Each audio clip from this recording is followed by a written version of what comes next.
Welcome everybody to the World of Dragon podcast, the podcast where a dragon and his rider get together to discover, review, and discuss dragon-centric media and literature, including but not limited to books, movies, shows, and games, to help you dragon fans find the next world of dragons you wish to visit. I am Brixaby. I will have all your cards, and this is my rider, Barthur. Barthur. I will have your cards. I love Brixaby so much. Yeah. He's such a mood too. Just everything between him not knowing how things work and then like, no, I knew that all the time. Between that and just he's so tiny but wants to just throw his metaphysical weight around. Like tiny, it wasn't in this book, it was in the last book where this happened, but like just tiny dragon buzzing around in bigger dragon's face going like, you will listen to me or I will eat your card. And the big dragon's like absolutely terrified of him. Well, yeah, because he can eat their cards. Also, he's a legendary. There was something I was talking to Ray in the car about like there's a lot of stuff that Brixaby does in this book that reminds me of him. And one of our Discord members, Teresa Nix, actually posted the excerpt, and I was like, oh, right, it's that one. It was when they were talking about how magic can enhance food quality, and he's like, so if humans eat the food, does that mean that they're now enhanced and you can eat them? I'm like, that's a Ray. I mean, technically yes, though, right? I would think so. It comes down to the deep level magic of the world. If like humans have souls but animals don't, and if that has to do with how properties interchange and whatnot, it can get kind of like wonky. If you eat a human being that is currently being buffed by magical spells, does that mean that if you eat them, you become buffed? Imagine playing D&D where the dragon or whatever monster you're fighting against like just chomps on your hasted fighter, and now he's hasted. Oh shit. That's a good question for Honour Rae, actually. I'm gonna write that one down. So Brixaby's question in the fourth book is, what's the actual answer to that? Which one? Just that one, the eating humans that have... Oh, buffs. Arthur doesn't want to answer it. Or he doesn't want to think about it. Yeah. No, I mean, like, we'll ask her what's the actual answer. Yeah. Anyway, so, like, I guess it's kind of obvious based off the title for the people listening not live. But yeah, we're doing the fourth book of All the Skills. This is kind of our first episode back from the weird hiatus we had as far as, like, recording time goes. It's not that far after the last, book that I uploaded. But being the first one back, we're doing a fourth book in a series to kind of ease back into it. In the future, we'll try to not spend too many episodes on a given series just to kind of help things move along. At least until I get a lot of my, I want to call it backlog. Wish list, I guess my podcast wish list done. Because, like, backlog is personal reading. But, like, I've scouted a lot of things out that I want to get Bantam to read and then talk about on the show. And so just try to get to that faster. As I stare in terror at the stack of books that is getting higher and higher. You just sitting in your room, watching movies, playing video games, Ray comes in, puts a book down, leaves the room, right? A little while later comes in with another book, puts it on top of that one, and the stack just keeps growing. My desk is starting to creak under the weight, and I'm like, but Ray, there's a dragon movie out. And Ray just ignores me, puts another book on the table. We'll mention this again at the closing when we say next episode, but we are going to try an experiment also with Fantasy Dragon Theater 3000 to be the way we cover movies in the future, just because I feel like that might be better than trying to talk about an 80-minute movie in an hour and a half long podcast episode. I feel like we kind of run out of stuff to talk about, and we kind of just ramble. Yeah, we definitely do. Way. Yeah, so that's going to be an experiment. But yeah, anyway, so All the Skills Book 4, no subtitles, by Honour Rae. It came out in August. It is probably one of my, I don't know about if it's the or not, but like one of my favorite Dragon series. Is just mostly because it has to do with cards, right? You all know the general gist of it. Again, if you don't, then go ahead and listen to the episode where we covered book one. But the really, really, really fast synopsis is it's a fantasy world where magic manifests in cards, and then the card gets inserted into the person's, I'm going to call it their soul, but they call it the heart deck. It gets inserted into their soul, and you now have the magic that is imprinted on that card. Similarly, dragons function the same way, only minor difference being they are born with a card, whereas humans have to find one. And then they team up and they fight the antithesis of life called the Scourge. That's like the really, really dirty synopsis. Died, holy shit, wow. Derailed. Derailed. There wasn't even anything on the track derailed. Well, so another reminder for those who haven't heard the first episodes, this was actually just a happy accident because Ray scouts a lot of dragon books, and he scouted this book for himself. He was like, it's not a dragon book, but I'm going to read it because it's a lit RPG with cards. Yeah, the first book has nothing to do with dragons, like, at all, as far as, like, the cover, the synopsis on the back cover of it, the picture on the front. So it's like, I had no idea that dragons even existed, but I'm like, you know what, card magic sounds fun, I like cards, Gambit was a pretty cool X-Men, and then, hey, nice surprise, there's really good dragons in here. We should ask Honour Rae what her favorite color dragon is. Yeah. And, this turned out to be easily top 3 for me. I was excited to listen to it. Yeah, it's hard for me to pick a favorite, even rank stuff, because my mood will change drastically. Like, if I'm in a really big, like, I want a dragon to just, like, be a dick and, like, kill people, then out of all the books we've read, I think the closest for that mood is Vancure, actually, probably. But other times, I want something a little more like Lazy Scales. Like, Lazy Scales is pretty damn good. It is the best human turned into dragon storyline that I've read so far. But then, like, this is really good for its magic, and as a dragon rider, it's also really good. And it depends on my mood. But this is definitely, like, one of the greatest. Tree Cynics is talking about Mating Flight. I'm like, yeah, that's in my bottom 3. Mating Flight would be a lot better with an audiobook version, because it is a little tricky to read, mostly because a lot of the names and stuff are just very wonky. Also, it being written like a diary leaves a little to be desired as far as, like, content. There are flat-out entries where she's like, hey, it's been like 2 months since I've written in here, but I just don't feel like it, so whatever. And, like, that's the chapter, and then you get, like, another 3-month time skip. I mean, that's realistic, at least. It's incredibly realistic. It's very thematic, but as a reader trying to read about these dragons doing stuff, it leaves a little bit to be desired. But I can only imagine the audiobook narrator trying to pronounce, like, Narara and Levd and whatever. Like, we have our own way we pronounce the names, but, like, who knows what's fucking...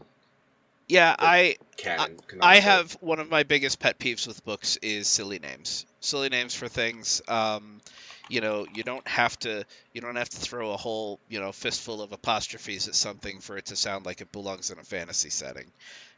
Like the biggest joke of, like, there's so many rivers all across the world that are just named river in a different language. But you've got the extreme ends like Mating Flight, as he was mentioning, and then you have the other end where they're just, like, oh, this is Steve, and although it's very Arthurian, all the skills, most of the names make sense and are good, Miriam, Cressida, Arthur, they're easy to remember, which I like, and even place names, like Wolf Moon Hive and, stuff like that, easy to remember. You're not tossing fistfuls of apostrophes at everything. Yeah, the thing, like, this isn't an episode where we talk about Mating Flight. Did we do a Mating Flight episode? Yeah. We did? Yeah. Okay. It was like an hour and a half. Another one. It was an hour and a half of me complaining about it. Mating Flight 2, let's go. No. But this isn't the episode about Mating Flight, but I just needed to defend it. Like, I understand what the author was going for with these names, trying to make them as alien as possible, because this author, Bard Bloom, I think I remember, excelled at writing alien POVs. Like, there was a book that they wrote, I don't know what it's called, I haven't read it, but there was a book they wrote that was from the point of view of a tree.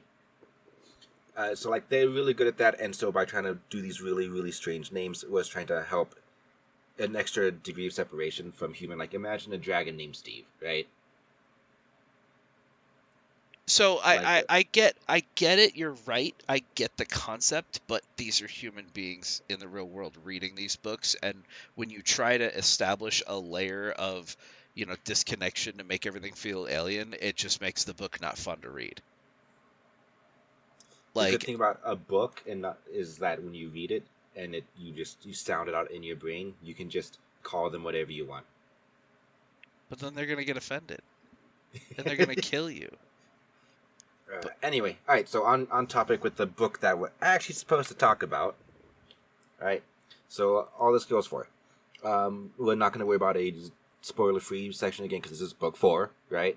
If you need a spoiler-free whatever, go to the episode where we talk about the first one, and that's why I want to change how we cover books in the future. But yeah. So out of the 4 books, Bantam, which is this one your favorite, or do you like another one better? Like, have they continued to get better, or has this one slipped? No, I think they're continuing to get better, and I think the reason why is because I actually like power fantasy, and now that he has a lot of different cards and they interact in cool and interesting ways, and he's learning about how those things can interact in cool and interesting ways.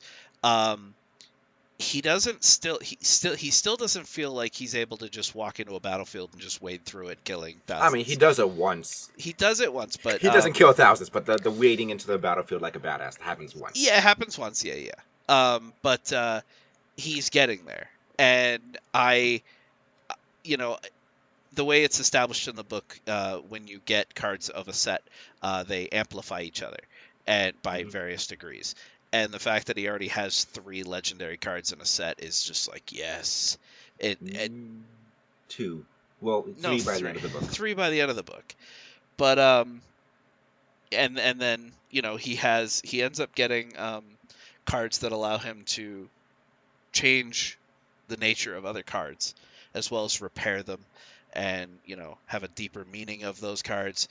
I like the power creep, and he still can be killed. He gets really close several times in the book, but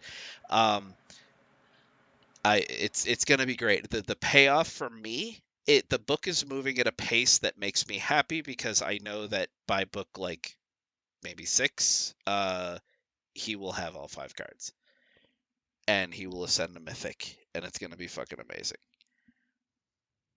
Or maybe even book 5, who knows? Yeah, I wonder if she knows how many books it's going to be, and she'll tell us how many it's supposed to be. But yeah. So this was your favorite then out of the 4, since you said you thought they've been continuously getting better for me.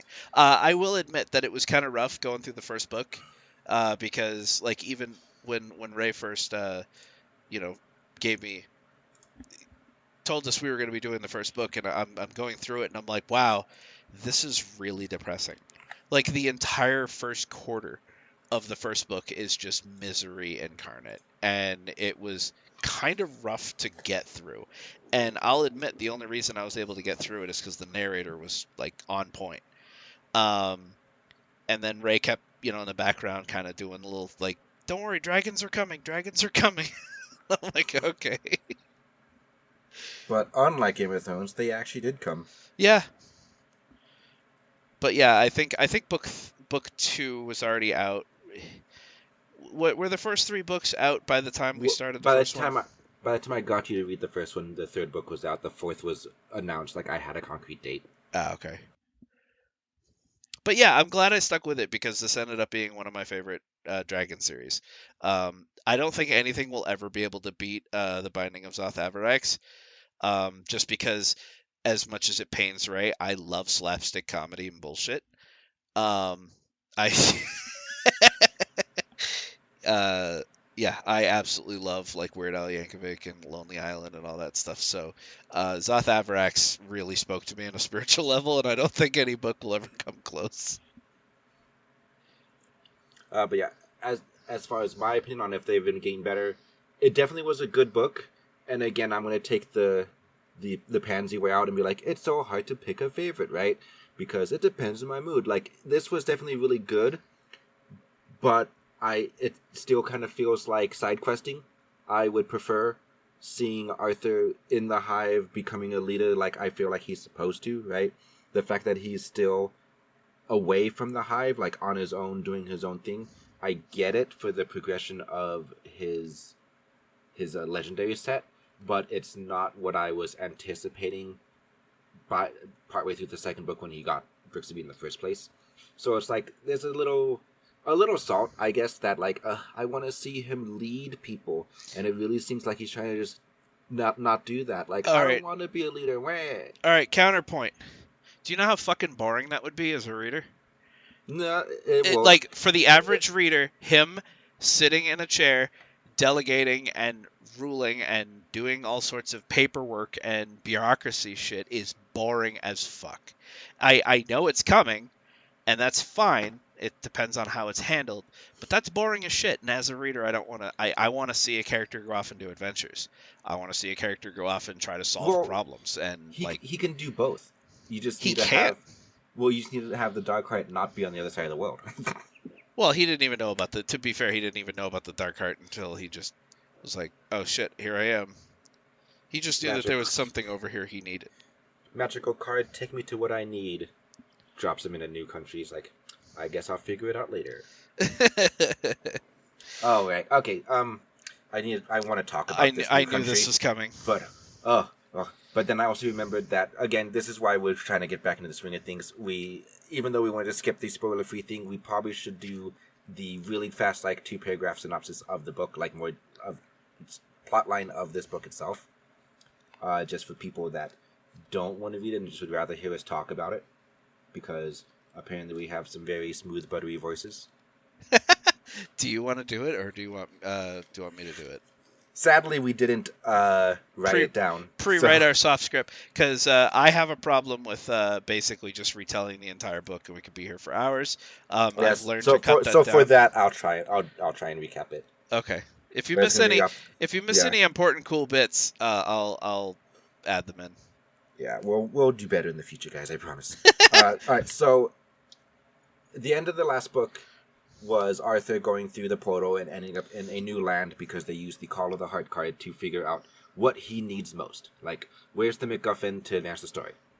So this book starts with him in the new land. He finds out kind of how it functions. I'll get into my rant about this later. It is America. So the first bit is him learning how things function here, figuring out how to speak the language, getting registered with the government and all that. And it turns out that he was brought here by the Call of the Heart card because there is basically a super loot dungeon called the Dark Heart that is going to open up soon, and he has a chance of getting the next legendary in his set from there. While he waits for it to open, he does some jobs with the government, I guess. I wanted to call it the police force, the sheriffs. The sheriffs, yeah. Yeah. And so gets to know some of the characters, some of the mercenaries and whatnot. Gets some new cards through that system and whatnot. Levels up his skills with Brixaby. It's definitely filler at this point because they're waiting for the Dark Heart to open and they're waiting for his retinue to arrive. At which point the retinue arrives, they get ready for the dungeon, they go in there, he gets 2 new members of his team. One is a girl whose name I can't remember. Do you remember her name? Soledad. Soledad, who was a local. And then Marion. No, she wasn't. Well, not local to that city, but to this country. What? I'm just great. It feels good to be right for once. She's a local to this country because to Marion, the country. Who came, yeah, I don't consider that local. She's from New Orleans, and we're currently in Texas. But that's all still America. Anyway, whatever. Also, Marion, the prince, who no longer has his cards, joins his team as well. They go into the dungeon. They do a bunch of challenges. They break a lot of rules because the dungeon can break rules. He gains like a total of like maybe like 300 skill levels across different skills. They get a bunch of cards. They find dragon eggs for his 2 retinue members, and yeah, they cheat. They beat the dungeon. He's got new legendary cards, and he has been given his grand destiny by the Council of Mythic Dragons. Lung Bai. Yeah, well, all the Mythic Dragons were there. But specifically Lung Bai is the one who gave him the missions, though. Yeah. The other ones were just like, yeah, sure, whatever. Which is what I was expecting of him. Yes, he needs to complete his set to ascend from Legendary to Mythic. He will become a Mythic Rider, and Brixaby will become a Mythic Dragon.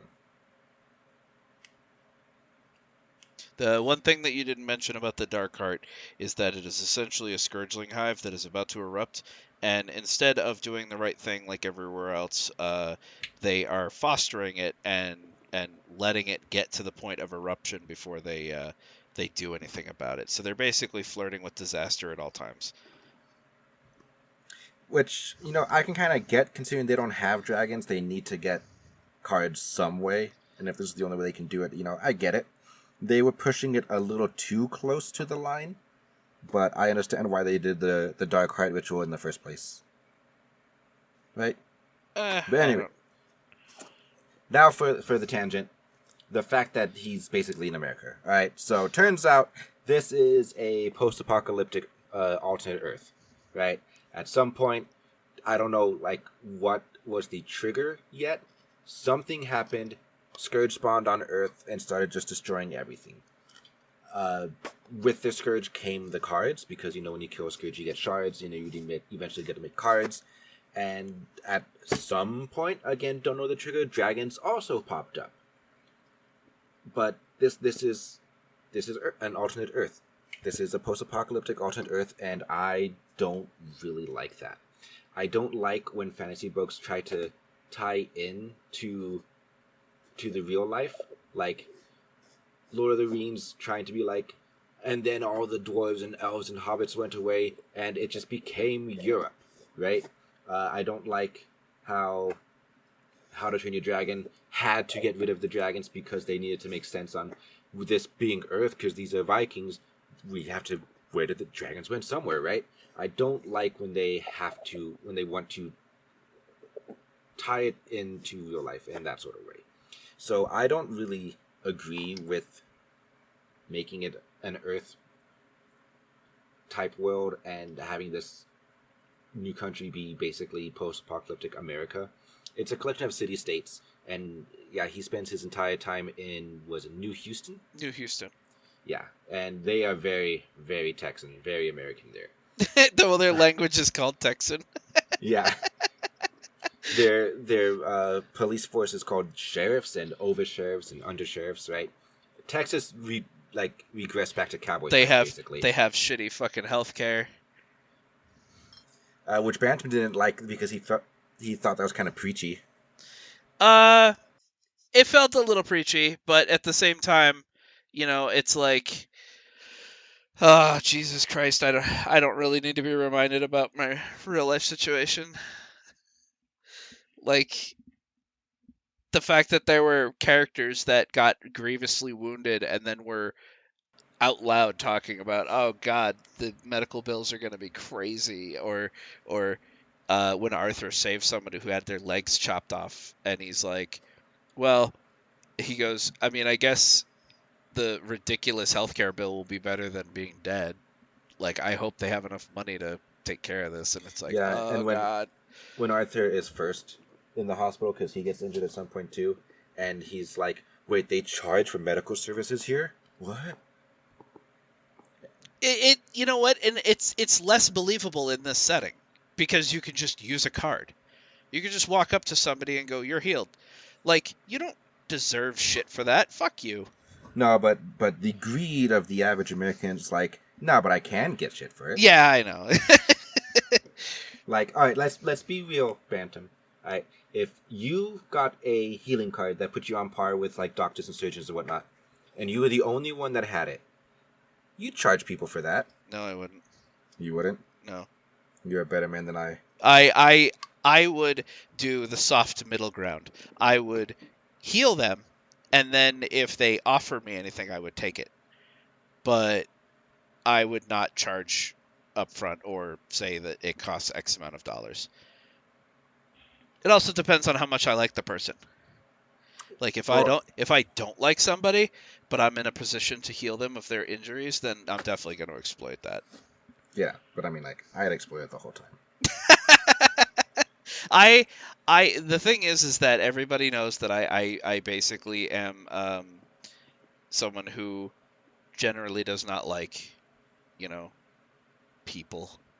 But even then, like I'm the kind of person that if I see somebody in trouble, I will try to help them.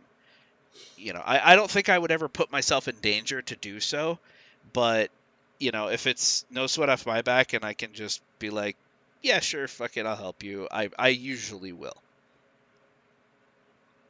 Like I guess the extent of it is like if I were driving down the road and I saw a huge car accident and I was driving by it, if I had somewhere to be, I wouldn't stop, but otherwise I would.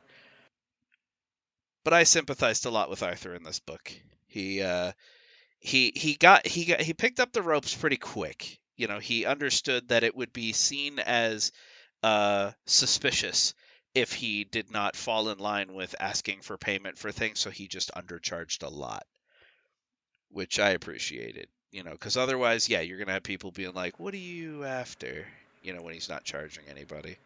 Well, also, how did you feel about it being real worldish? Well, just like with the Binding of Zoth Avarax, which was, making fourth wall break references to Game of Thrones and shit. I was fine with it. Um, I was even fine with this is one of the few times that they've done. There is a section where time travel is involved, and normally I hate time travel. Absolutely hate it. Well, I don't think it was time travel because it was all like a recording, like illusion, a play or whatever. No, it So was it was, definitely time travel because he was able to bring objects back from it and come to the his present and still have access to those items. I mean, the 2 dragon eggs that he got were from the past. yeah. Like, But I think the dark heart had those items, like it had them to give out, like how it just has all the cards, like they were in its repository. I don't think he traveled. Like I don't. If you were to, if you had the ability to look back in time, like you had a card, look back in time. I don't think you would see Arthur back there in time. Like, oh wait, how did this guy end up here? And like that creates a really weird, not feedback loop, but a really weird like time loop where like, well, they only learned how to make the cards because someone in the future came back to show them how to make the cards. all right, And well, that's going on the list for questions. Was was the it literally time travel? was it literally time travel? Timeline paradox. Yeah, thank you, Trace. Next. Well, Another cuz thing I like don't really like is anything time related because you tend to get paradoxes like that. the I want to call out specifically that I absolutely love the way Honour Rae handled this. Um, For what the it was pretty good. I just don't agree with the decisions on a macro scale. That's fine. Yeah. I loved the quantum leap stuff. Like being forced to be in different people's bodies and getting to know these people. And um, interesting question for you along that same line. Um, although I think I kind of already know the answer. Uh, at the point that he's traveled, we're just gonna say time jumped, whatever. Um, he is presented with the opportunity to get the Master of Cards, the third card in his legendary set, and it's in the heart deck of a general who is in this underground base with him, and he starts actually legitimately thinking like, how do I go about assassinating him and taking the card? But he ends up not doing it because he's gotten to know these people by jumping in and out of bodies for what could be considered months, you know, in his time. Um, and he felt like if he did that, he'd be betraying all these people that he got to know, and he didn't do it, which I guess turned out to be the right choice. But in that situation, would you have killed the general and taken the card? Okay, so we talked about this in the card. I'm going to try my best to touch on the same points. um, I have a problem where I can't not talk about it with Bantam. Like, I didn't know what you thought about this, Yeah, but it kind of makes so it hard to do it I on the recording. I finished the book. I finished the book while work sent me out to another town, and so I was just in a hotel and a very slow store. So I had plenty of time to listen to the book, and then the entire 2 hour car ride home, we were just blah blah blah blah blah blah talking about the book. Yeah. So it would be a big mind game in myself there to try to figure out like what is this dungeon trying to do, right? Like this was before they found out that the Dark Heart was corrupted by the Scourge gods and actually like out to kill them, right? So we don't know that at the time of this decision making. But I'm sitting there in this test, presented with the opportunity to get the card that I want, the card that I'm hoping is the reward to be given to me, and it's like, is this part of the test? Is the dungeon inherently morally just to where it wants to make sure that I'm a good person and don't want to kill people to take their cards, or is the dungeon, it's already scourge aligned? I don't know it's out to kill me, but it's already scourge aligned. Is the dungeon morally unjust and it wants me to like tap into the dark part of myself and kill people to take their cards? Especially because I have a Call of the Void ability to where I can rip cards out of people. Which, side note, I wish he would use that a lot more. That's just another power fantasy thing of mine. I don't. So, like, I'm sitting there trying to figure out, like, if I try and kill the general to get this card, am I failing the test? Does the dungeon care that much? Is this the way the dungeon wants to give me the card, rather than just like, oh, beam from on high with the card floating down, right? Like, is this supposed this perfect opportunity of getting the card from the general? Is this the dungeon's way of giving it to me? To use a real life analogy, somebody could be like short on rent by like $100, and they're panicking and they pray to whatever deity they believe in, or whatever, like, I need help Oh, to right. make rent this month. And then they're walking down the street and they find a wallet with cash in it, like $100, $200, whatever, right? It's like, at that point, is that a trap type of test where you, even though you desperately need the money, you're supposed to give it back to the person, give it to Lost and Found, turn to the police, whatever? Or is this the universe or God's way or whatever of giving you what you need, because anything more direct than that would be very obviously this was given to you by a higher being, and the whole concept of real life falls apart if the higher beings let themselves be known. So this is the sneakiest way they can give it to you. Yeah, It the it way becomes a really weird thing on, is this supposed to be when I take the card, or is this a test against me? So I would probably have decision paralysis, to be completely honest. However, I would not feel sorry about taking it, because I believe that these people are basically illusions. They are not real. I can't hurt them, and they're already dead. They've already been hurt. They have already fallen to the scourge in their timeline. So even if I did go back in time rather than this being an illusion, they have already fallen. I might be the one that has to bring that about, because if I don't, then it's gonna be another timeline paradox. But I would not feel bad about taking it if I decided that was the proper course of action.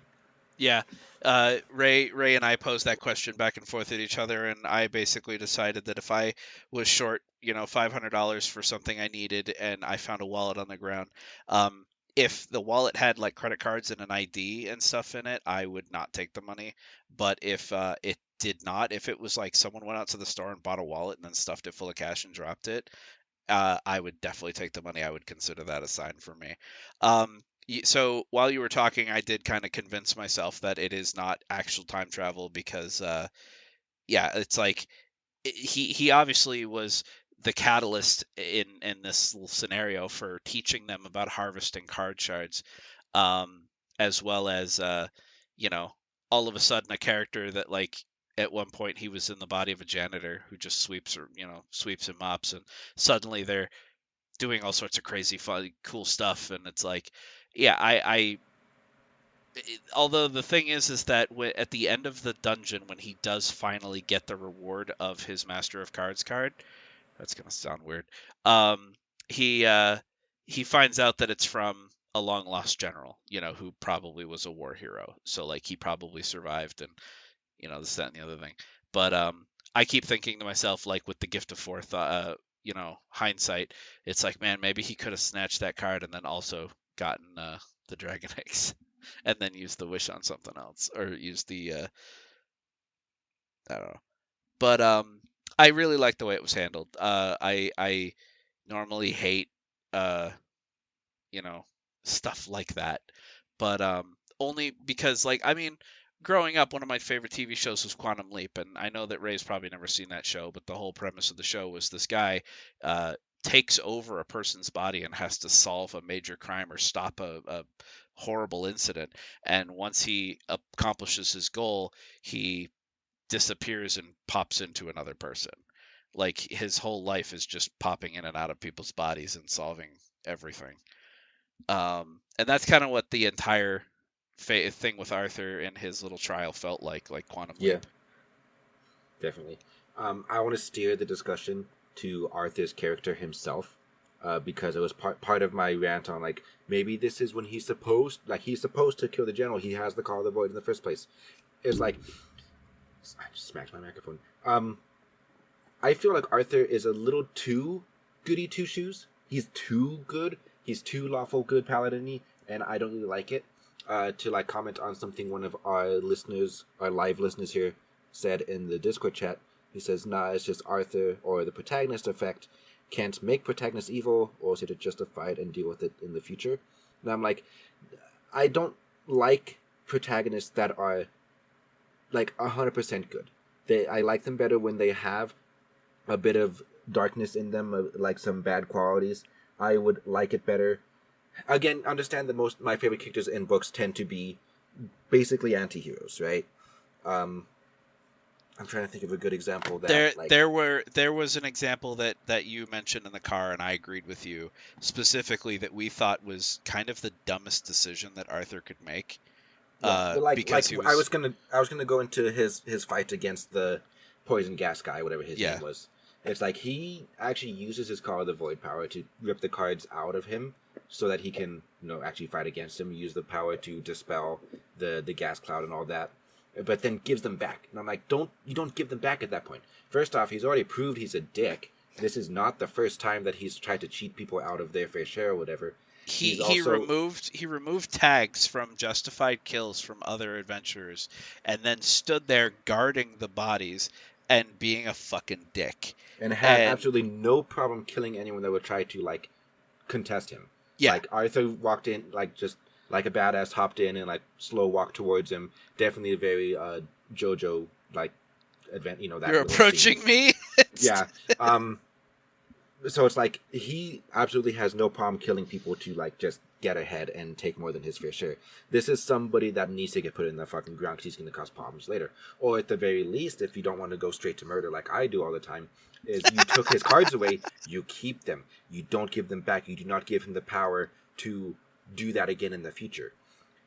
Like he has I would have thought that him being connected to Brixaby, who is very not evil, but very like I will take everything from you. I will just get what I want because I am Brixaby, right?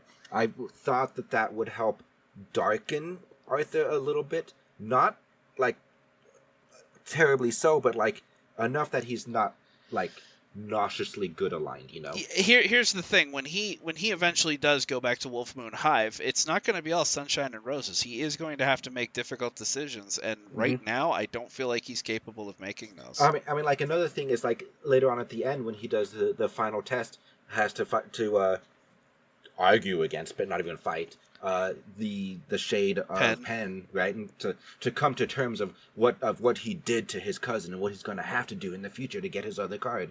It's like he, at the end of the last book, I was in the mental space of he's going to have to kill Penn. That's the only way he can get the other card to complete a set, and he needs to finish a set to become a mythic, right? So Penn is going to have to get killed. That I feel like that was the plan. That's why the author made it so Penn was like so very unforgivably angry with Arthur. Like there was no way that we were going to be able to resolve this peacefully. And yet, that scene at the end of this fourth book, Arthur is trying so hard to be like, I will find a way. I will make it up to you. I'll like. He's prepping himself to be goody two shoes in the Yeah. future, and they're already right. There's already a thing being written in there of like maybe we can get that card from you without killing you. And it's like, oh my god, just kill him. I guarantee you that a 4th or 5th card in the card smithing set, right, the one that lets him repair cards and whatnot, right, I guarantee you another card of that set he's going to get is going to be one that lets him repair people's heart decks if they lost a card or something. So he's going to get to take the card from Penn and then fix him afterwards, so he's not left with that ache in his chest all the time. And I'm going to fucking hate it when that happens. I'll admit I'll probably hate that too. Because, yeah, I honestly just want Penn to die at this point. It's like, I thought that's what we were going for. It's like, I don't agree with, like, everything always ending perfectly sunshine roses. Like, I like anti-heroes. I like people like Venom, who, while good guys and do good things, kind of, like, iffy on how they get there, you know? Like, it's a bit more realistic, and it just fits with my personal power fantasy a bit more, right? Yeah. Like obviously in real life, I'm not going to go and, like, purposely be a dick to people and, like, kill someone because I want their shit or whatever, right? Obviously not, right? But in the fantasy world, the idea of being, like, this powerful fighter, wizard, whatever, that I could just backhand annihilate somebody and be like, be gone, right? Like, it's cool shit. Yeah. But that's because in these fantasies, they're NPCs, not real people, so I can get away with it. Yeah. I have a question. Mm-hmm. It's kind of unrelated, but it is related to the book. So we've our listeners know that we have this little rule that, like, if we were in this universe, we have to Kingdom Hearts style fit in the universe so that we don't look like, you know, weird time travelers. Obviously Ray would be the dragon and I'd be the rider, but what color dragon would you be? Obviously, because we're a dragon and his rider. Well, yeah.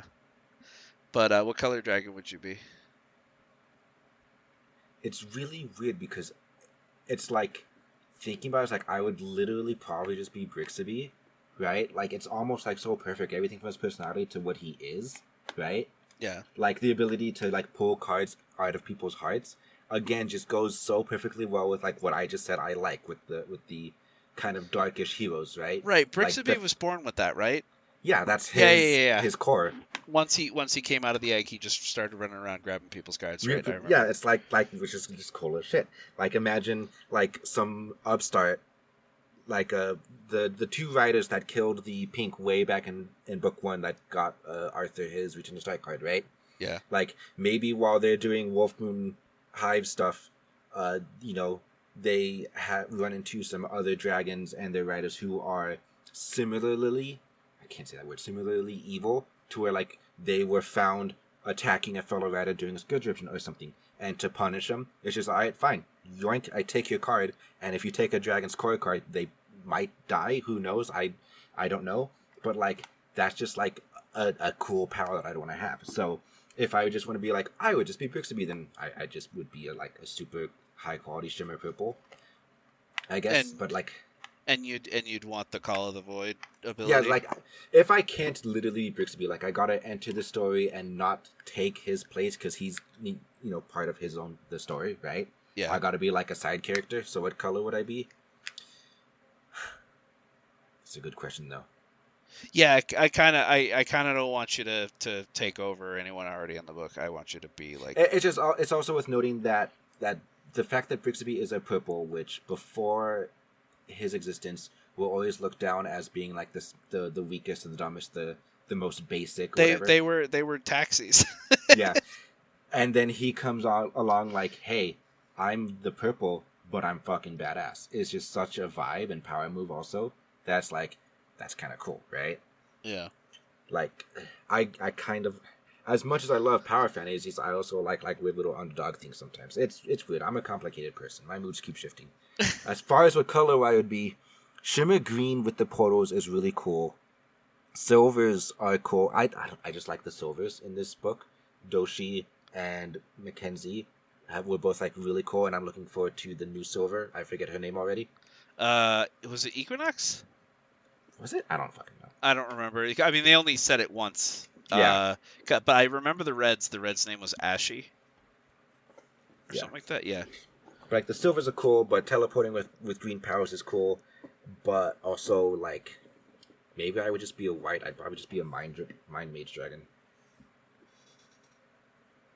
No, I'll go with white for now. Okay, and that's mind powers. Hmm. So if I were to match up with you, then I would probably have. I do like the concept of the mind trap card. That I can basically just someone's running at me, swinging a sword, and I can just like go nope, and now they're just in some personal hell. And I could just walk around behind them and stab them in the back or something. Um, I I don't know. I was thinking about like me in this setting, and like I would be an awful lot like Arthur, except I wouldn't be afraid to. You wouldn't be a pansy. I wouldn't be a pansy, Yeah. and It's kind of it's amazing how like perfect their suite of abilities is for what I would like doing. The fact that a lot of their cards makes them like jack of all tradesy. Like their counterfeit siphon doesn't copy anything. The fact that they're skill based means that when they like get something or do something, it just gets added to the repertoire and they can just make it stronger in the future. And like after he gets Master of Combat, and I'm assuming the last card's Master of Magic, after he gets those, he'll just start getting like a perpetually growing repertoire of spells and skills and whatnot. It's yeah. like with how indecisive I am and how I want to always do everything. It's like that's the hard deck that would let me do everything. The learn all the skills, learn all the spells, counterfeit siphon all the stuff. It's like It's also very common for most isekais or lit RPGs that mhm, the main character's driving force is luck or jack of all tradesness. mhm. Like it watching like the anime Supercard Buddy fight, and it's like no, that main character had like that ability where he pulls out a giant sword the size of a skyscraper and just smashes his bonus. I was like, oh, it was kind of refreshing because it wasn't like, oh, the heart of the cards and friendship and it's like, no, I'm just gonna kick your ass because I'm really fucking good at this game. No, it was harder than cards in friendship though. Was it? Yeah, a lot of times it's like, I believe in my friends, they helped me build this deck, and then he like pulls the perfect card. Final Ugh, phase. I don't Yeah, remember that, but now I'm disgusted. it Retroactively disgusted. I don't know. I Teresa Nix knows the first like chapter or two of my book. I started writing my own book because I want to specifically write a novel that bucks all the tropes. But like not to the point where the entire book is just a clusterfuck where you can't ever predict what's going on, but there's so many things that are tropey in literature that bother me because I've heard it, and maybe I'm just exposed to more of it than the average person because we're only reading dragon books. But like there's so many cliches in dragon media that like just start to just grate on my nerves. This book hasn't done much of that because I think this one is, card focused first and just happens to have dragons in it. But like I think I mentioned before that I am so sick and tired of the dragon hatching first person, point of view. Like oh god, hey, I it's like a good egg scene though. I don't. I've done like 50 egg scenes. I'm done with it. You've done like three. Uh, I will also say that this book also got really close, but not quite to the point of making me cry. Um, When? What part? you know what part? I know you're feigning ignorance for the crowd, but so uh, toward the end of the book, Arthur manages to get the two dragon eggs, and they fill them full of these blank card shards, but the card shards are still magical, and so they basically are just pumping magic into these eggs and turning them into rare quality eggs. And Miriam, who previously was a legendary card holder, um, he he gets an egg, and so does Soledad, who her dream was always to be a dragon rider. Well, no, she Um, doesn't. She didn't know dragons existed. Her dream was to just have the power to fight the scourge, well, and it once she turns out found that out, being a dragon rider is the best way to do that. yeah, There's a and whole culture built around doing that. And so during one of their challenges, she got two cards that were in a set, one of Lava Whip and Lava Armor. And so those are rare cards, so she's now a rare human. So they made, and also Miriam, despite being a legendary, a previous legendary holder, now had a rare card that let him clone himself. And so they hatched these two rare eggs, and you know, Soledad's dragon just looks at her and goes, "Yes, you'll do." Like whatever. But the silver that hatches for Miriam is like horrified by him. Like she's like, "You're perfect for me, but your heart is broken." And when Miriam starts to realize, like, "Oh no, I'm not going to be able to get this dragon," like his entire everything is just crumbling down around him in that moment, and that fucking hurt. Like that hurt to read. But in a good way, you know, Mm. because the other thing that almost made me cry in one of the older books was when, you know, just the thought of there being like dragon hatcheries and nurseries and stuff where dozens of dragons are running around playing, and then as soon as a human without a dragon comes in, they all get excited and they line up on the fence and project their cards, and then they start sadly slinking away when they realize that this human's not right for them and shit. And it's like that fucking hurts, You especially don't when like a dragon pound? no, I don't. Dragon animal shelter? And the worst part is that it's not even a simple solution of like, well, if I had all the money in space, I could just adopt them all. And it's like, no, they are like repulsed by your presence if your cards don't match, you know. And it's like, oh god damn it. Um, you know, when they were like playing with old rags and stuff, like Well, they're there was old blankets and board games and toys and stuff, yeah. balls and whatnot, and I'm like, that's like it. Yeah, I agree. It was half of it was really sweet. The other half was like, damn, this is like really sad though. This is kick puppy shit right here. um, but yeah, the Miriam scene really fucking got to me, like to the point where I paused it and I went outside, um, got some air, you know. The silver was really real fucking cute though. The silver hatchling baby. Oh yeah, yeah. Um, what the dark heart represents is a little confusing, I think, because you know, after they figure that they give Miriam a dungeoneering card, and the dungeoneering card lets him change the nature of the dark heart, because the dark heart is a dungeon. And because this universe follows very specific rules, that even I think the Scourgelings have to follow these rules, um, the they are able to carve a new door and just skip all the challenges that the Dark Heart gives them. And then they find out that they were probably never going to survive all the challenges anyway, that there would have been hundreds upon hundreds of challenges. And they're designed to get harder and harder until you die. And when you die, the Dark Heart harvests all your cards. Um, but by the time they get that they cheat and they get all the way to the bottom, they find out that like all the Scourge gods are there, or they're like in another. I don't know if they're in the core of I, the Dark Heart, and that's where the so no, I understood it to be there is another dimension where the mythics reside and or can just like look into, so they can communicate with each other and whatnot. And as they got closer to the heart, they just kind of crossed into that dimension. So the scourge guards aren't living in the center of the heart, but as he got closer to that, he just kind of was able to draw their attention. it makes sense because if I remember correctly, and I could be wrong, but when Arthur in the last book was interacting with Lungbai, he said that Lungbai very often was just like zoning out. You know, like maybe they all have this they just go to this dimension to wage an eternal war when they're not doing anything important. You know, which if that's true, holy shit, does being a mythic dragon suck? I think it might just be like a way to like long distance communicate, maybe. Because who was it? Was it Cressida? There was somebody who had that card where you travel through a shadow dimension, and they That's were Cressida. talking. They gave it to Cressida. Yeah, and they're talking about like, oh yeah, there's all those creatures. Don't let them get you.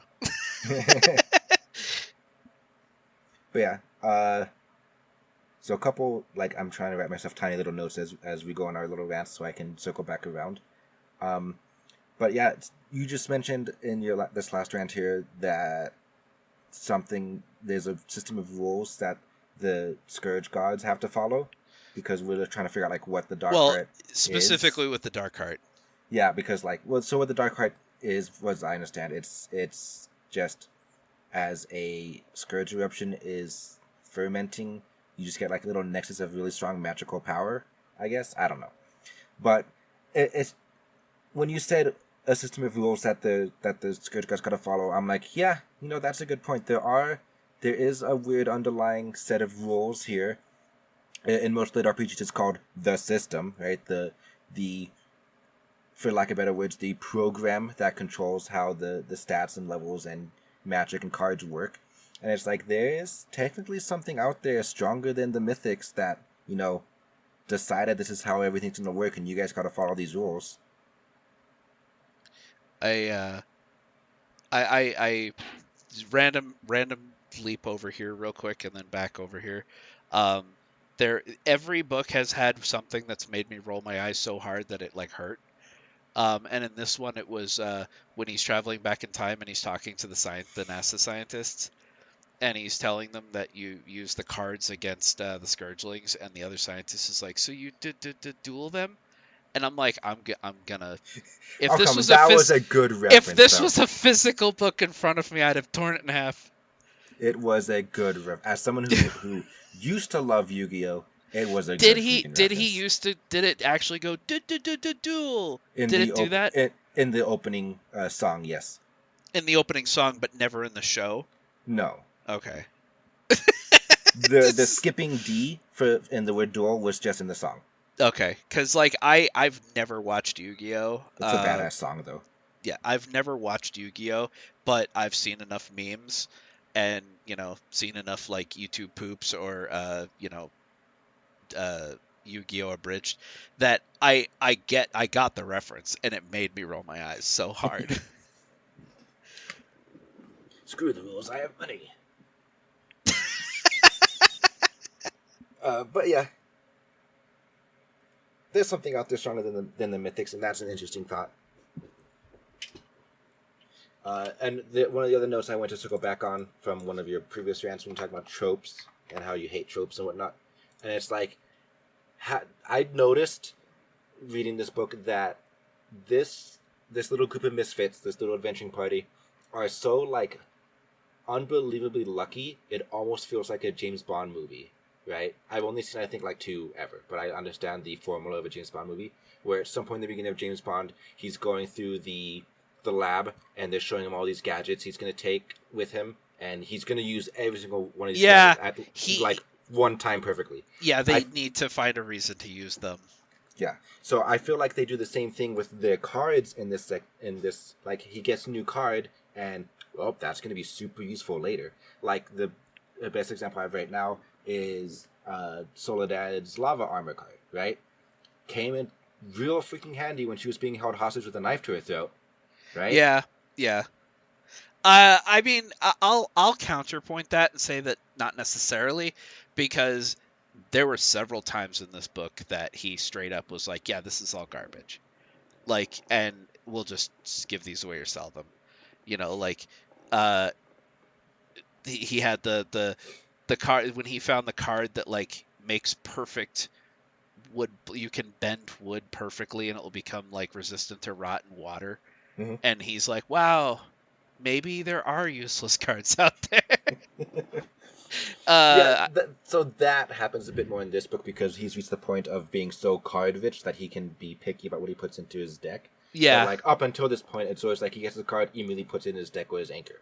And it's always been like super useful and like saved his life at like one point. Yeah.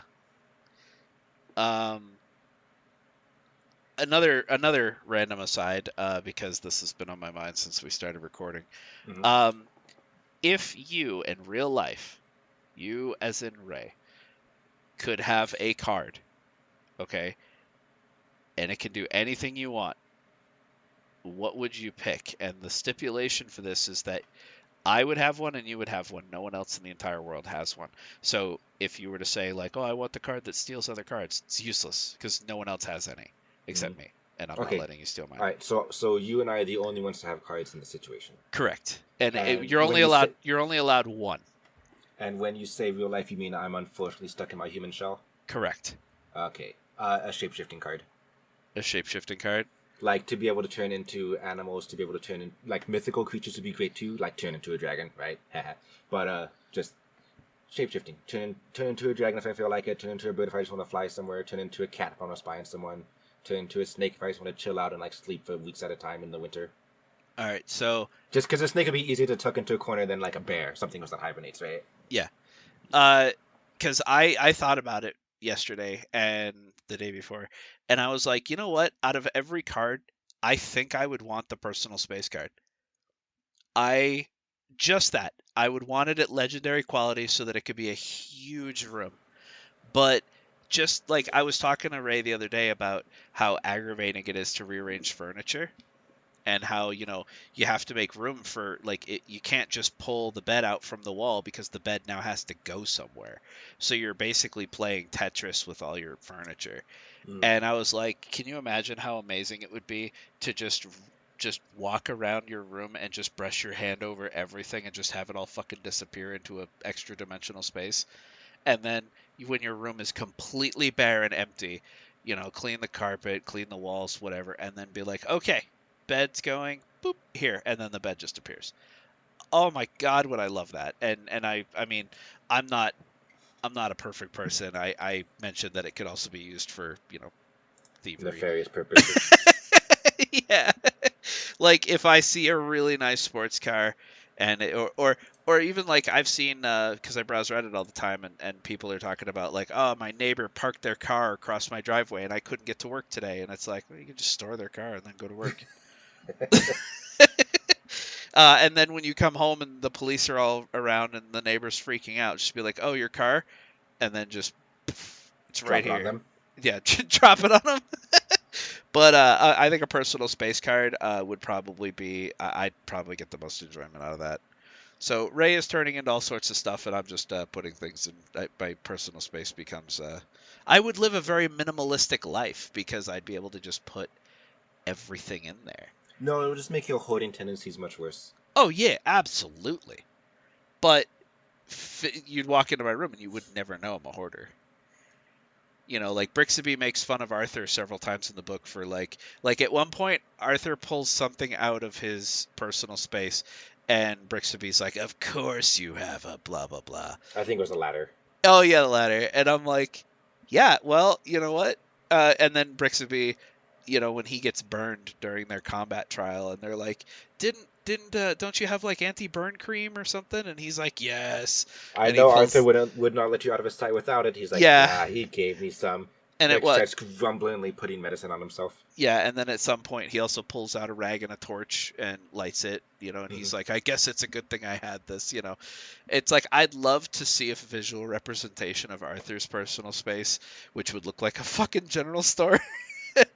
And then Brixby's, which would just look like I mean, there has been more than one time where he's gone into his personal space and like walked down his little aisles and like, I need this, I need this, I need that. That's true.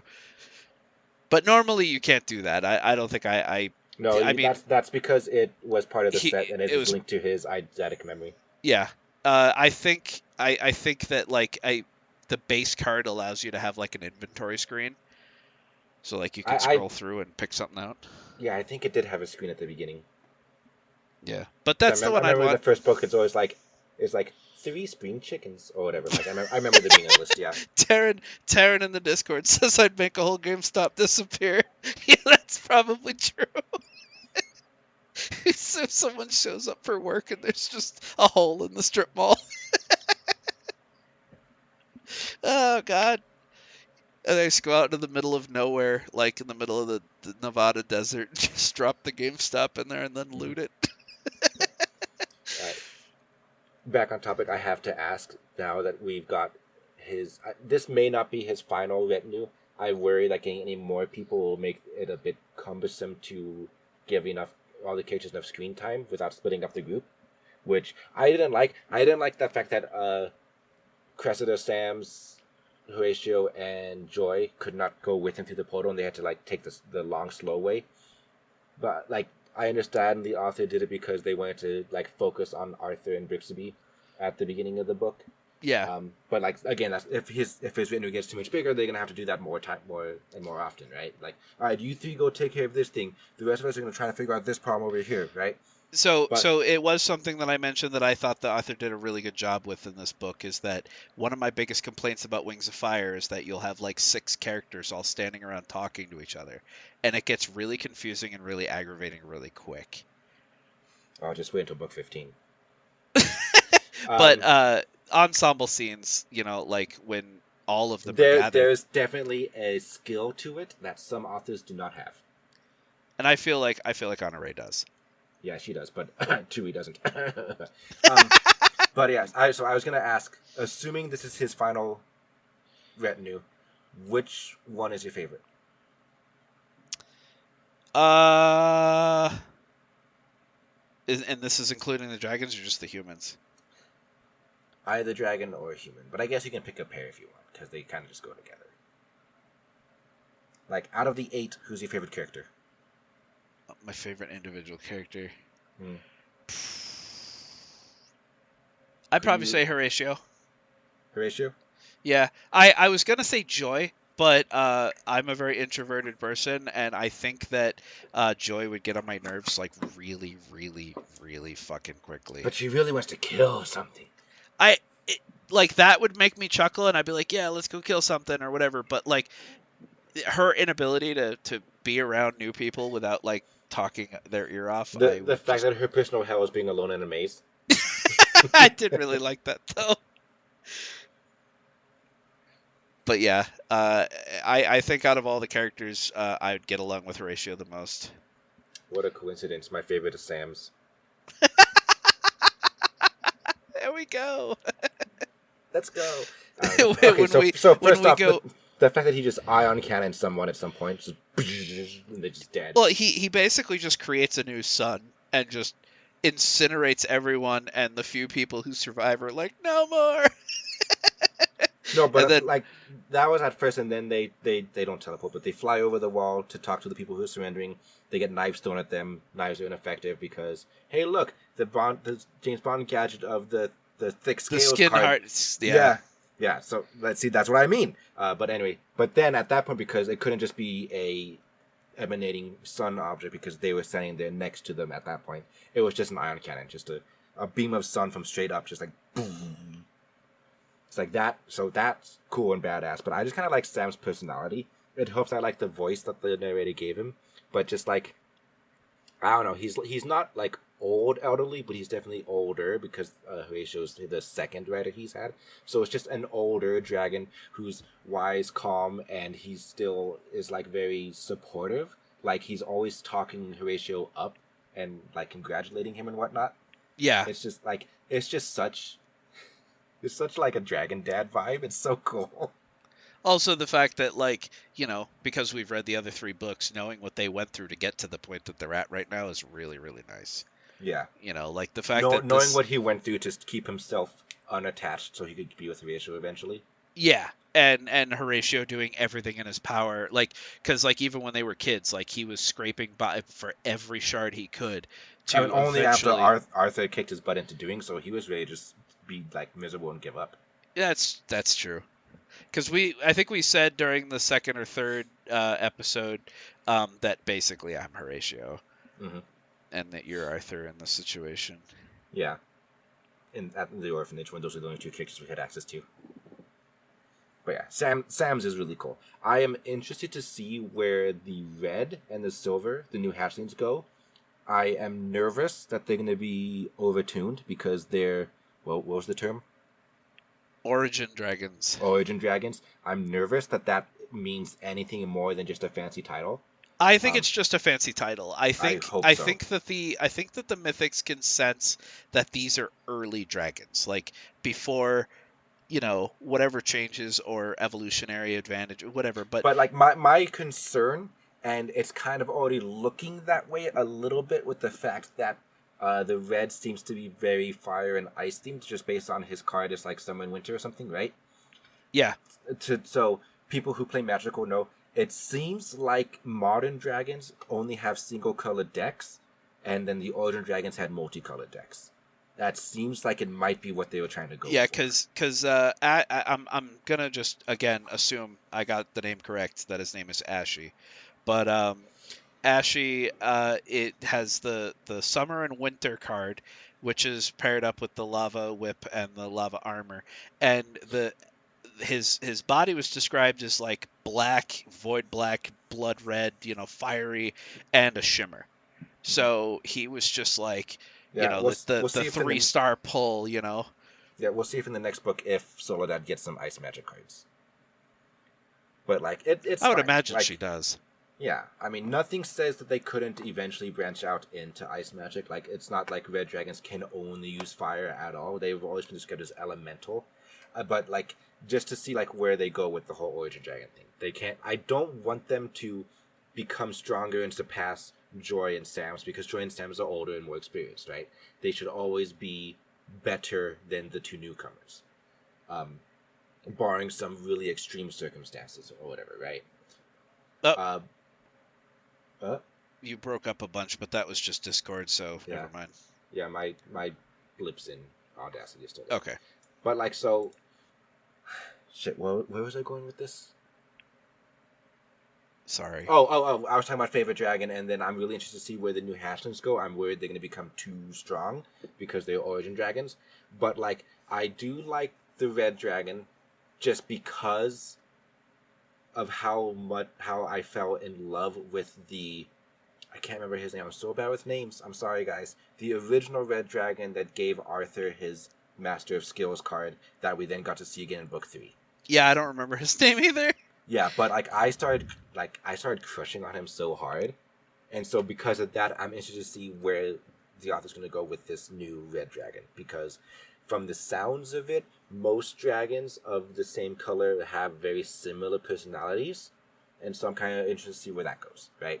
Well, I mean, even the very first words that he spoke were just like he projected as he looked at very Solid like, very dignified for you'll do.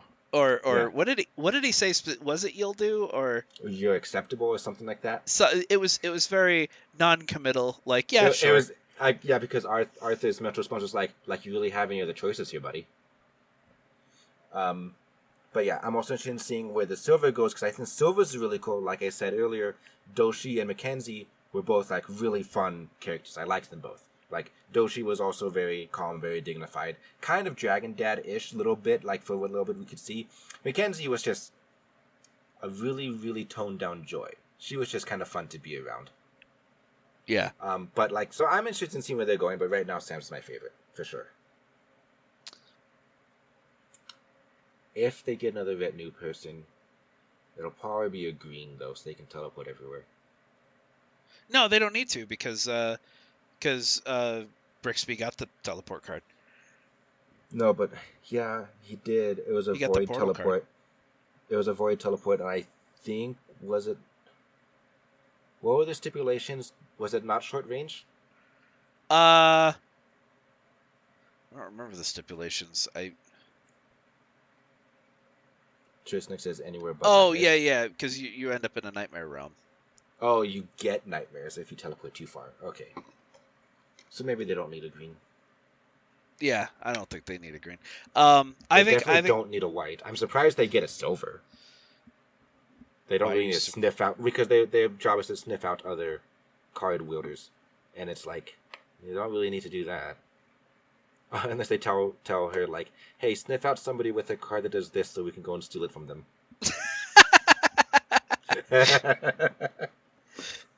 Listen, I need a lock-picking card. You think you can... Oh, yeah, I gotcha. Takes off. Sniffs it out. Call of the Void pulls it out of them like, hey, I just need to borrow this, okay? Oh, they could just use Counterfeit Siphon. I guess, well, no, because they'd have to wait for the person to use it. Counterfeit Siphon, I think, only worked on spells. So lock-picking specifically, I think you need to take the card. Oh, that's true. But yeah. Oh, one thing I remember complaining to you about in the car that I want to bring up right now is I do not like the fact that Horatio is crushing on Soledad. I feel like that is completely unnecessary. And yeah, the trope where every male character has to have a female interest, or everybody has to have somebody. Yeah, everyone needs a love interest. We can't just be comrades. Like, it was already kind of pushing my limits when Arthur started having a crush on Cressida. Like, of course you'd have a crush on the first female to talk to you, right? Like, of course you're gonna end up being, apparently you're going, like, of course you're gonna end up marrying the one female in your retinue. Like, of course. And of course, because you're falling in love with Cressida, Brixaby's gonna fall in love with Joy. Like, you can already kind of see the groundwork being laid out for that, right? Yeah, like, I don't think Brixaby's gonna fall in love with Joy. In my crazy, it feels like that's kind of he's already like liking her. No, I didn't get that at all, but maybe I just became obtuse to it. I don't know. Because, like, I think Joy still annoys the shit out of Brixaby. So, I mean, he's interacted with Joy a lot more. He doesn't really interact with Sam's a lot. I do feel like Sam's was just kind of a background character for this whole book. Yeah, which is unfortunate. Like even when the whole retinue was there, Sam's just kind of piped up every once in a while, like he was in the background. I have some wisdom to dispose. But yeah, so like that was already a stretch. Like Cressida, Arthur falling for Cressida. It's like, oh yeah, I get it. The main character needs to fall in love with the main female character. Ugh, right? And then now we have a second female character, and we're gonna have the other male character fall in love with them. It's like, hey, maybe they will get one more retinue member. Maybe it will be a green or a white or some other color to like fill out his crew or whatever.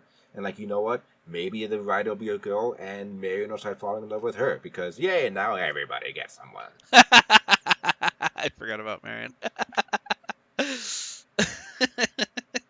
Hey, maybe Marion and Soledad start crushing on each other, and Horatio just is like, I got Sam, so I'm good. I mean, he's hoping. Ray and I were discussing questions that we wanted to ask Honour Rae, and one of them is we got to ask the question that we've asked everybody, like balls or sheath. Oh my God. Or I probably won't actually ask her that. I'll ask her. No, well, maybe it's like ask her for the meme, but like it's not really important. I don't want to like scare away like actual like full on published authors. Yeah, adult no, I know. Questions. It's mostly for the meme, mostly because like, I mean, tropey. Every dragon book we've read kind of addresses it. In some, like if they address it in some weird roundabout way, like again in Age of Fire, there was that one scene where Rugard was wrestling with one of the other dragons in the Drake Watch, and like apparently during the wrestle he like bit down on it, bit down on his dick hard enough to like just make it sore that he had to like he's gonna be walking funny for a couple of days, ha ha ha, right? Yeah. So like the fact that it was mildly referenced there would have given me the green light to ask that author directly, but like this has not been like touched on like at all. I feel like I would be breaching that line first, and it's like, maybe, I don't know. We'll see. Maybe we get a vibe for her personality when we're talking to her, but that can probably be something that just stays like in my head. Okay, fair enough. So, anything else? I don't think so. Oh, Ray asked at the end. He said at the end of the book that he doesn't know if he would have the strength to immediately start the next book. He would probably wait for another couple books to come out so that he could just binge them all. Yeah. And I was like, no, I'm gonna listen to the next one the moment it's out. And Ray's like, well, now I got to do that too. So that I can talk to you about it. Because I do not have that kind of patience. Yeah, we are definitely reaching the point where the plot is coming to... It's not its climax yet, but it's definitely coming to a head. Where, like, he's gotten his mission from the dragon gods, basically. And he's going to go back to Wolfmoon Hive now. He's going to have to, like, the next book is probably going to be him dealing with Pen. And if it is, then he's only one card away from being mythic. And so, like, we're reaching the point where I feel like the next book is going to end on a big enough cliffhanger that I'm going to be like, it's going to hurt me to have to wait even longer for that. So it's like, what if I just wait for more than one to come out? So did you read the double epilogue for this book, or like the beginning for the next book? No. So I was looking up. I did a Google search to find out when book 5 was going to expected to come out, and it linked me to a page where I guess like 3 or 4 pages of the next book, or like a epilogue happened. And so Pen is standing over a bunch of cards that kind of don't have anything to do with each other, and he's trying to merge them into a set, and it's like killing him. Like he like beat red, dripping sweat. The thing that you tried to get Arthur in trouble for building a set, and you're gonna try and do it now. What a fucking hypocrite. I hope he gets killed off. Who? Pen. No, this is Arthur. Oh, you said Pen. Did I say Penn? I meant Arthur. Whatever. Arthur is doing this, and so Cressida comes in and sees him like borderline killing himself trying to merge these cards together, and she's like, what the hell are you doing? And he's like, I've been practicing for so long, and I'm trying to change these cards into a set. And she's like, these cards have nothing to do with each other, like nothing to do at all. And he's like, well, because my eventual goal is that he wants to turn all three of Cressida's animal summons into a set. And she's like, oh. And so she scoops up the three cards on the table and gives them back to him. And then she pulls all three cards out of her heart deck, lays them down on the table, and says, start practicing. And he's like, what? No, what if I damage them? She goes, I have faith in you. And she goes, plus, if you're going to struggle and you're going to, accomplish something, at least do it on the right cards. Yeah. So that was like, I don't know, 3 or 4 pages of random conversation, but he's now going to be trying to merge Cressida's card into a set so that she's not taking up 3 slots, she's taking up 1, and then they'll be more powerful. Yeah, time to break all the rules. The fact that her third animal summon, she has a repository of any card that she could ever fucking desire, and she just looks at this card that's like cute cuddly kittens, and she's like, God damn it! All right. That's a Bantam card. Yeah, it is. And it's like 3 kittens that are so fucking cute that They're just so distracted. cute, they can distract the enemies. Yeah, and it's like, if they're killed, they can be resummoned, blah, blah, blah, blah, blah. And I'm like, oh my god. Because if I had that card, I'd just be laying in bed with the 3 kittens, and I'd just be like, oh my god, you guys are so cute. Kitties. But no, we got puppies. Yeah, we got puppies. Alright, so I guess as we close this out, we'll do our normal thing of hopes and predictions for the future. Whether it's the next book or like there's 3 more books coming or whatever, I don't know how long the series is going to be, but like, where do you think it's going to go? All right, so my prediction is that in the next book we're going to meet a person or entity that may be magically inclined, therefore hinting that they might actually have the Master of Magic card. So you think he's getting Master of Magic before he faces Pen? To get oh yeah, Master of facing Combat? Pen is going to be the last thing he does. I think the Master of Magic is going to be the last one because it's been not a trope, but like a joke the whole series that he really wants to cast magic, but oh god, he can never get a magic card. So I feel like Master of Magic is the last thing he gets. No. It's going to be the last thing he gets is going to be his confrontation with Pen. That's going to be the last card he gets, because it's going to come down to him fighting and arguing and shouting match, whatever, and then whatever MacGuffin he pulls out or whatever tactic he devises that gets him the 5th card, and then he ascends right in front of Pen and assures Pen, hey, now that this is done, I can save your family. I can protect this kingdom. I can do this, that, and the other thing. It's going to happen when Pen gives him the 5th and final card. That's going to be the final card. He's going to get the next Master of whatever before he gets the Master of Combat. Plus, the Master of Combat card mixed with all the other things, he's going to be unstoppable. Like, there won't be anything that could really endanger him at that point. And as you said, he doesn't get magic cards, and so he's constantly like, whatever. So he's going to get the Master of Magic card, and it's going to be borderline useless for him. But if he had the Master of Combat card, like right now, he'd be nigh unstoppable. Thing is, it wouldn't be super useless because with Counterfeit Siphon, he would start just getting spells all around him. If he had Master of Magic, he would get to keep them. They wouldn't be on the timer. That's probably true. So that's my prediction. My prediction is that he's going to get the Master of Magic card next. That they are going to head back to Wolf Moon, and they're going to have to basically put down a civil war within the Hive because what's his face? I can't remember his name. Warren? Oh, the guy who is currently ruling, and he's going to have to put him down. The dumbass Hive leader. Huh? The dumbass Hive leader. Yeah. And basically, it's going to be a civil war in there, and he's going to have to show his leadership abilities and establish himself as, this is my hive now kind of thing. I imagine there's probably going to be 3 more books, so 5, 6, 7 maybe, because I imagine that the book before the final will be him amassing an army, Mhm. because that just kind of feels like where all these things eventually end up going. Is the once the main character has all the power, then they have to start gathering an army of loyalists to go after the big bad, which at this point will be the Scourge Gods or some shit. My prediction overall is that they're going to kill one of the Scourge Gods, and then Brixaby's going to ascend, which will even out the playing field, because at that point there'll be 6 mythics and 6 Scourge Gods. Okay. So my predictions of where I think it's gonna go, and I don't agree with a lot of this, but I'm afraid that this is where it's gonna go. Right?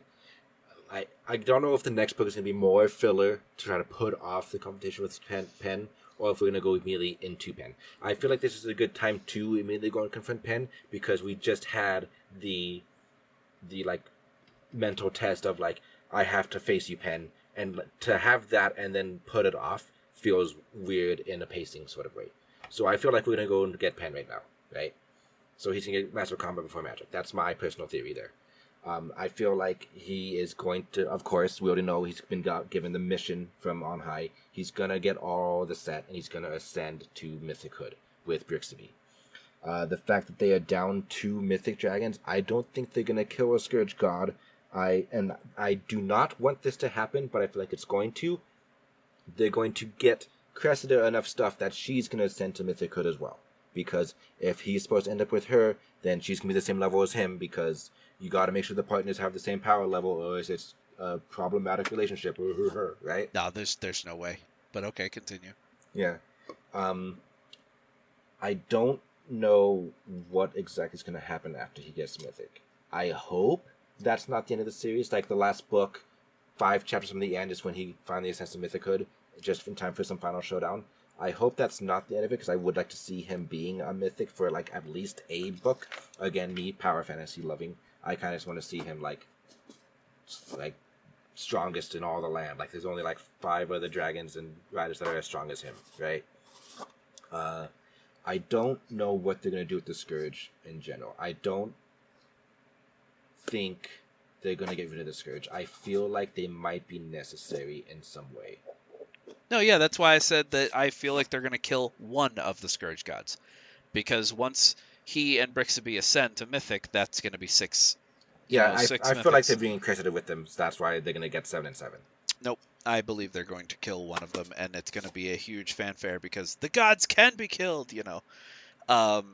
and that'll, kind of turn the tide. And I 100% agree with you. I believe the Scourge might be necessary, and therefore the Scourge In some weird way, yeah. will never completely go away. It might it might be like a what's the name of that Disney movie that did really bad? Dark I mean, there are Crystal. several now. Okay.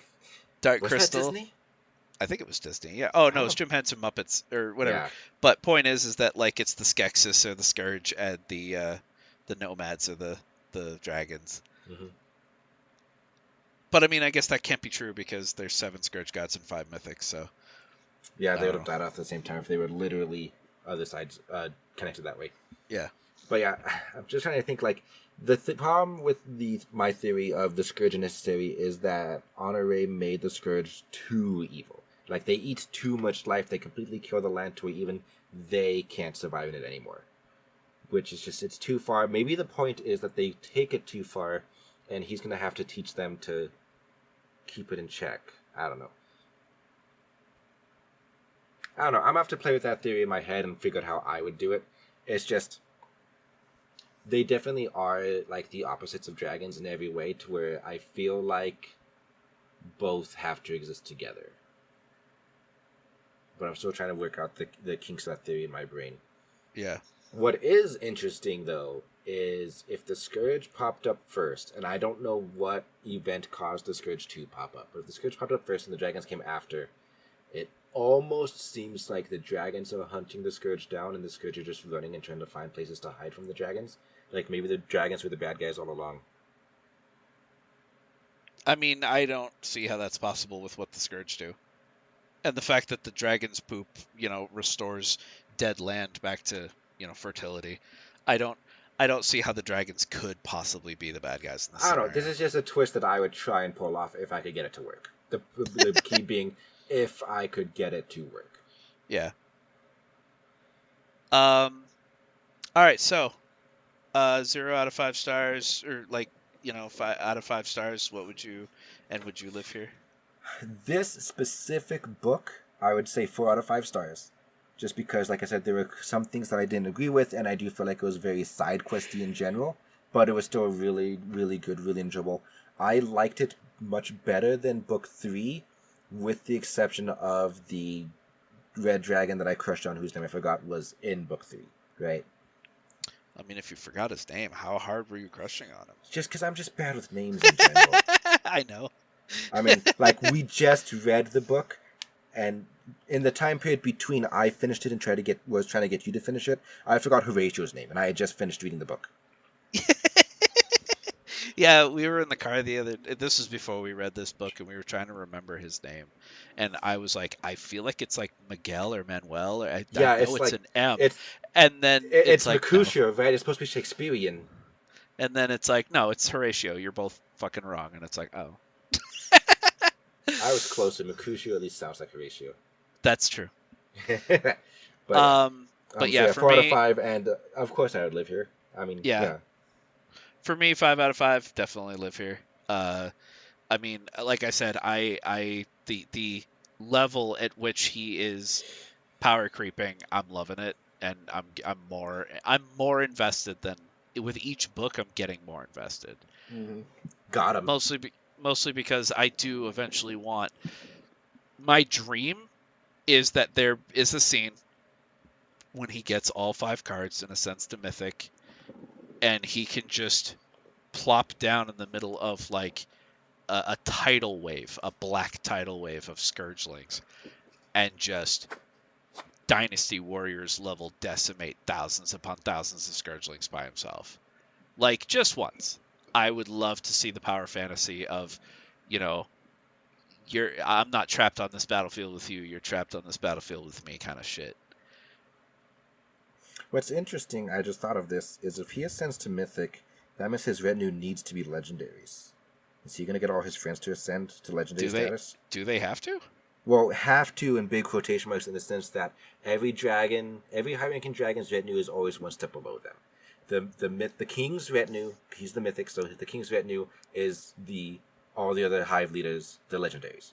Then the hive leaders, their retinues are all a bunch of rares, like how Arthur's putting a team of rares. Rares, I don't think, get a retinue in general, but if they did, they would then be uncommons. It's always one step lower. It's not like written in stone, like this is a rule of law, but this is just what's been happening so far. That might just be a thing with the hives then. That just might be a thing for the Fabergé Kingdom. Not. Who knows? We've already broken a lot of magic rules with the Dark Heart. Maybe him ascending to Mythic just like pulls everybody up with him because they're like connected to him in some weird like soul binding way or something, that they just get yanked up a step just automatically. He ascends to Mythic and it does something to his cards, and he can just point at Cressida and be like, your fucking legendary. Cuddly kittens are now legendary. Legendary kittens. Legendary kittens, and then, Horatio gets a legendary ion cannon, and freaking Horatio the Rainbow Knight, Jesus. It is funny how, like, the most random ass cards, and it's like, oh, this pairs really well, like. Oh, right, hold on, real fast. Like, before I lose the train of thought, because I said this in the car and I need to bring it up now. Kind of in tandem with the I don't like how this is an alternate Earth thing, I kind of don't like how they bring a lot of real life physics into the magic. I feel like trying to use science to explain how magic works is a recipe for convolution or disaster or like whatever. But like the fact that Horatio's light powers are strong because of the way like we understand in science how light particles work, how ultraviolet can do this, how this is technically radiation and skin cancer and all that stuff, right? Like, there have been cards that have literally, like, said, you can do this thing on a molecular level. Like, they've used modern day science terms that when Arthur is reading the code, he's like, I don't know what that means, but this sounds cool. Right. So Counterpoint: these cards came into existence back in the modern age when we had cell I phones know, and I get cars. it. That's why I said it's kind of attached to the I don't like this being an alternate Earth kind of storyline. It's like, I feel like when you try to use science to explain magic, it gets wonky. Yeah. Uh, I'll mention the one thing that I had a minor problem with. That if I could go back and change one thing in this book, it would be this scene. So after Arthur pulled the 3 cards out of that guy's arm, or out of that guy's heart, and then used them to dispel his gas, and then the guy was in such agony and pain after having the cards removed that he got knocked unconscious, and then Arthur gave him the cards back or whatever. But what ended up happening is he put 3 rare cards into his card anchor, which made it explode because the card anchor couldn't hold that much, and so it severely damaged his tattoo. Well, it completely destroyed his tattoo and damaged his heart, and he was in the His soul, yeah. hospital. And so he was worried about the state of the cards that were in the card anchor, that he might have lost them. Yeah, it's supposed to be like, yeah, they're gone. You can't get them back. And I was really hoping and excited at the possibility of them being destroyed and gone forever. And because that would be a lesson in, hey, you know what? Your unorthodox, random, weird fucking solutions for everything have worked up until now, but there is severe consequences when you're wrong. And I wanted him to lose all those cards. And the other thing is that I thought from a writing standpoint, it would have dropped him down a couple levels in effectiveness and forced him to be a little bit, to give him some humility. Like, oh shit, I should be more careful.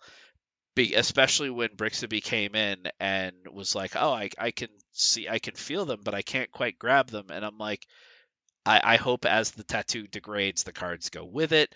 And then, nope, he's just like, oh, Yeah. I'm just card shuffling. Yeah, And it's yeah, like, you fucking. I will agree. I think the fact that a card shuffling skill is stronger than the legendary ability to pluck cards out from places is fucking bullshit. Like, that should not have happened. What I was expecting was that they can't pull the cards back out. They're inaccessible because the anchor is degraded. It's gone. However, he could keep the powers by directing the Call of the Void towards them and basically eating them. Like, they're going to be lost anyway. You might as well eat them, put them on your little mental 10 card list, right? Yeah, that I remember you mentioning that in the car. That would have been a better way to handle that. That it was refreshing for him to finally go, I have to eat this card. And Nom nom nom. I will never not be able to just picture it as just literally just opening your mouth and shoving a card in there. Stop. But yeah, it when he finally broke down, and because like he's always very goody two shoes about his thoughts on cards, like they're a gift, and oh god, some poor kid living in the Scourge Rot would kill for this card, and I'm gonna remove it from the world, and it's like, oh my god, cry me a river. But when he finally broke down and ate a card, and he was like, I've removed a card from the world. I'm like, okay, there, see, you pulled the Band-Aid off. Now do it some more. But yeah, didn't happen. Also, He card shuffled. No punishment. And I remember saying that out loud. I was sitting in my store, nobody was there, and I'm like leaned back in my chair, and that happened, and I went, yeah, of course, no punishment. No, I thought the same thing too when I was listening to it. I usually listen in the car when I'm driving by myself. And I was like, nope, no consequences. Can't have consequences. Yeah, it was definitely like, yeah, whatever. But yeah, I wish he kept the cards from Poison Guy. I already said that earlier. But like, if he couldn't keep them because his tattoo was unraveling, then again, eat them with the void power. Like, don't give them back. It would have been much more like epic if when the smog cleared, everyone just looks down and sees the antagonistic douchebag like on the floor writhing in agony, foaming at the mouth, right? And then they find out that like he doesn't have his cards anymore. Where his cards go? And then they try to scan Arthur. Like, it's already terrifying if he could steal the cards, right? Because like he's got 3 unregistered cards or whatever. Like, but how would he get them? They were in his heart deck. but they scan him and they don't find anything because he doesn't have the cards anymore. He ate them with the Call of the Void, so no extra cards show up, and they're like, what happened to what did you do to him, Arthur? Oh my, like that would have been like a much more heh. You're right. Actually, now that I'm thinking about it, I actually kind of wish that's the way it went, because this dude's just in a haze of poison gas, and then Arthur just waltzes in there, and by the time it all clears and everyone's like looking over, they see this dude unconscious on the ground without his cards, and Arthur like, anyone else? Definitely one of the Wild West scenes of all time. Yeah. But yeah, one last question before we close out, because I just thought of it while we were doing our predictions for the future. All right, so in the timeline where you get to be a cameo in her future books after the interview, because that's your deep and dark hope, right? Like, in the universe where you get to be a cameo, what cameo do you want? What would you want to be? I mentioned this to Ray that, like, man, being a cameo in the book would be a dream come true, but I would never ever ask for that because that's kind of like how I want to be. I want to be a cameo in Golden Treasure. Oh, and, yeah. Like, I got a soft yes, but he probably forgot, and he's gonna have to do a bunch of other cameos for people on his Patreon now. And it's like, at least I'm a Patreon still, so who knows?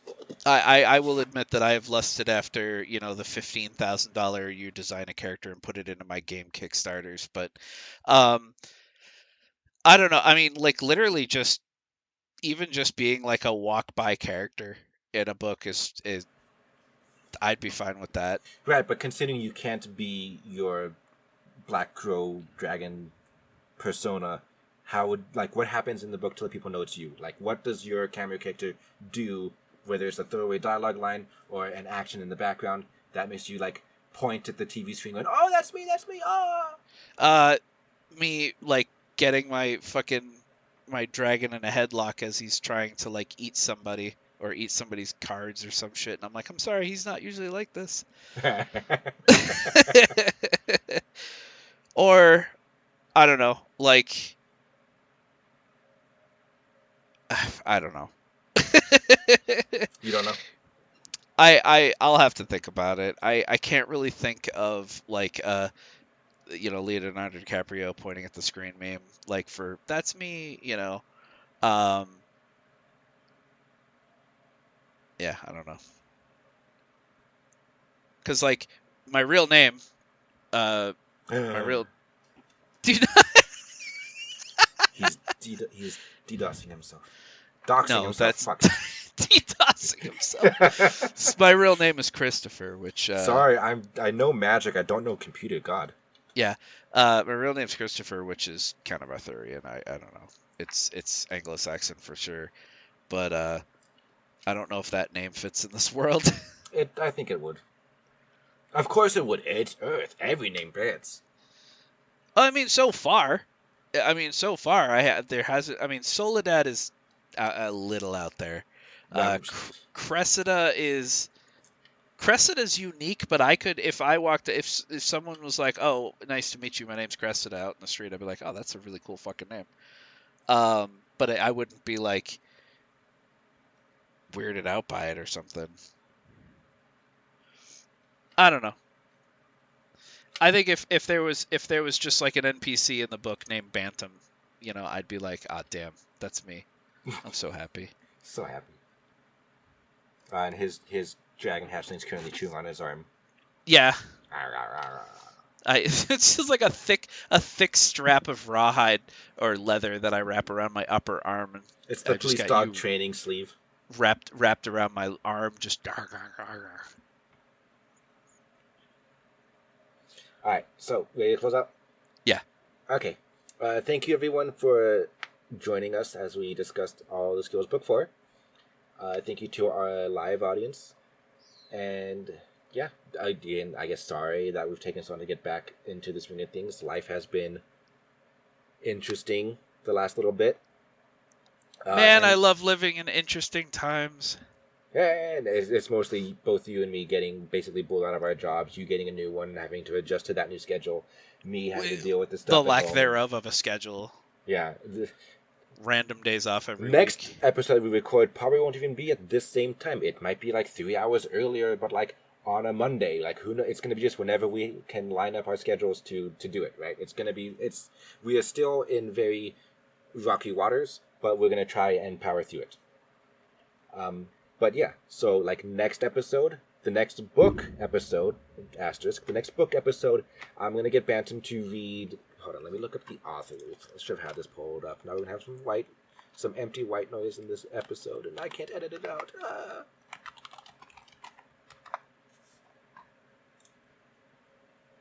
Okay, so I'm going to get Bantam to read Claws Out by Sean Oswald. It is another lit RPG. It's a lot of lit RPGs. They're kind of just everywhere. We're in the era of lit RPGs, like how, as far as movies go, we're in the era of superhero movies, right?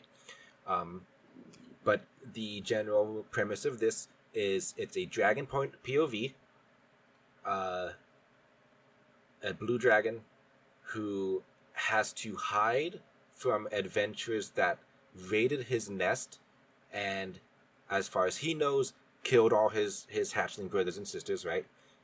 So he vows vengeance and has to hide from them, and by hiding, he takes the form of a human. So it is a dragon shifter book.